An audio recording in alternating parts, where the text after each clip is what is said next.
So you all know by now we love Jodie Rocco here on Backlash Shark Nation Radio, one of the two twin backup singers for Milli Vanilli. What do you think? We're going to have a show about MTV's birthday and not put on a group which was so popular, for better and for worse, it turned out, because of the visual elements there. So, hey, Jodie, thanks for coming on MTV birthday. You always give me such a wonderful intro. Thank you so much, Adam. I appreciate that.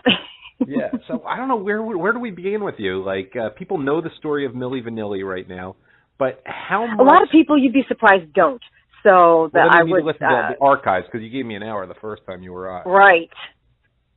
Exactly. Yeah, we can't do that because we don't have an hour right now. But no. The impact, the visual aspects of that MTV emphasized so much in the music business were directly related to what sort of culminated in Milli Vanilli, which I guess happened around the time when MTV started moving away from music videos in the late 80s, early 90s. Well, and I think you're absolutely correct. I think the visual was important. In fact, when we were in the studio, Frank Farian actually came to my sister and I and laid out a bunch of pictures of a bunch of models and said, what do you think? I didn't even know about that. What about these two? Yeah, what about these two, and what about these two, and what about these guys, and what about these guys? And it was like, what? Geez, these two are frickin' gorgeous. Uh-huh.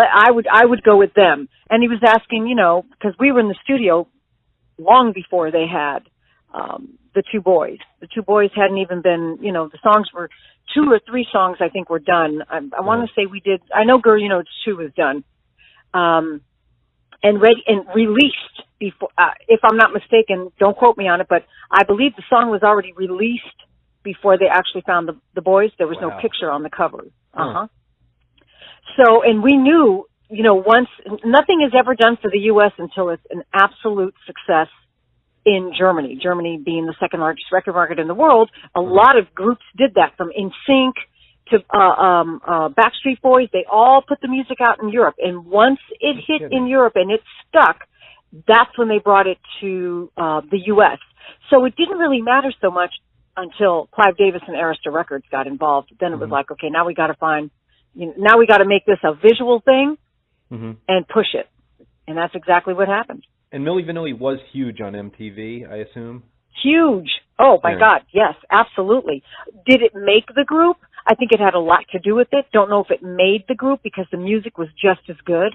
Uh-huh. I mean, the music was, it was something you could remember the choruses. You'd be humming it throughout the day. You'd be blame it on the rain, baby. Don't forget my number. Everybody was saying that. Why would you not forget somebody's number? There were no cell phones then. You had to remember, you had to keep your address book in your pocket so that, I used to carry around this thick black book with like 300 pages in it with all my numbers in case I needed it. It went everywhere with me. It's an anachronistic song. In fact, that's telling you, don't just write it down and not lose the notebook. It's don't forget my number because you may lose the notebook. Don't forget my number, right. That's special. Right. But did it bother you that you weren't in the videos for the most part? Or were you in the Very videos? much.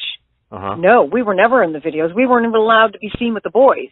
In fact, when the first single off the second album, Keep On Running, when they were filming the video, I was actually in L.A.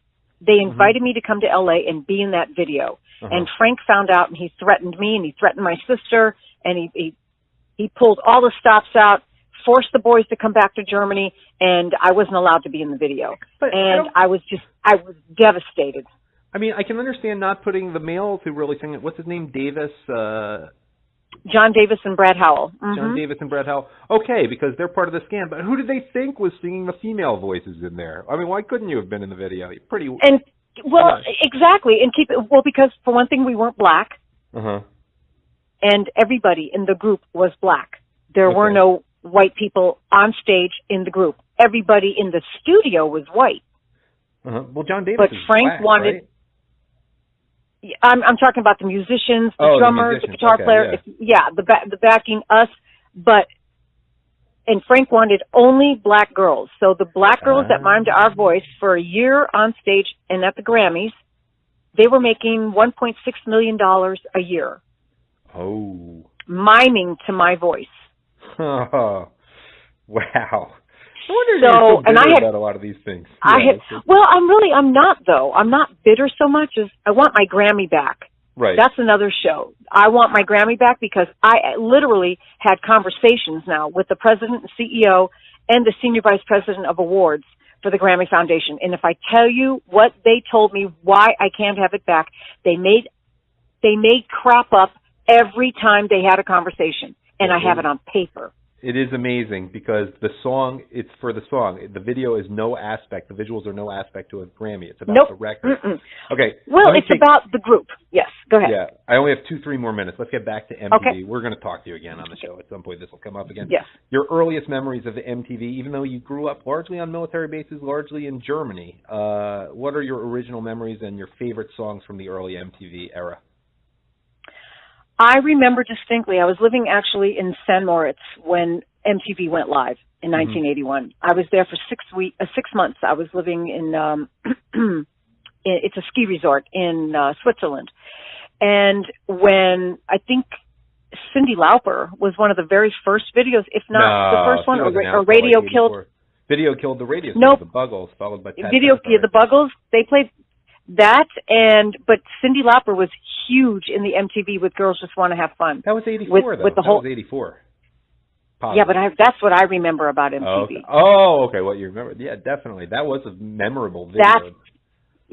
That's what I remember. And Aha for me was like, that video was phenomenal. And I was just reading the lead singer. I can't think of his name right now. I was just reading his life, like a biography.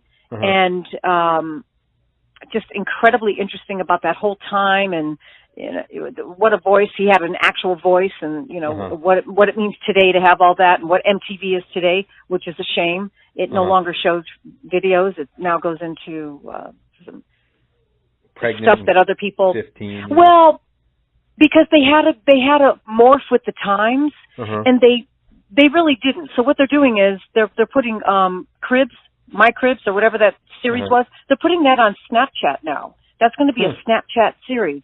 They have 14 new episodes that they are making a Snapchat series. That's brilliant. Yeah, that's brilliant in my book because because that's where the industry is changing and modifying to that. So nobody's really watching videos on TV. I understand this. But show a live concert once in a while. Show biopics, once in a while, not once every 3 months. I'm not interested in some pregnant girl who's turned into a porn star or what other crap that they're showing.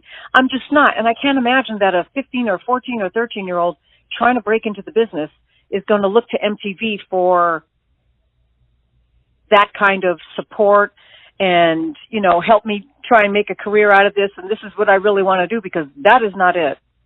Real quick, Jodie, any final thoughts about MTV and its impact on America and the world?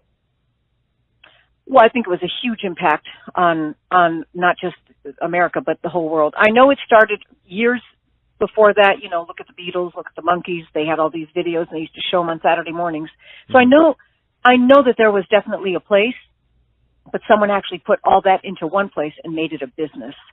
And everybody, if you can imagine in the 30s, 40s, and 50s, if you could have seen videos of Frank Sinatra at the touch of a finger and just click it on and, and look on it and watch TV every day, 24 hours a day, and watch these favorite people, imagine the superstardom in addition to what they already were, what that would have been. So I think I thought it was fantastic. I wish they would go back to their roots just a little bit.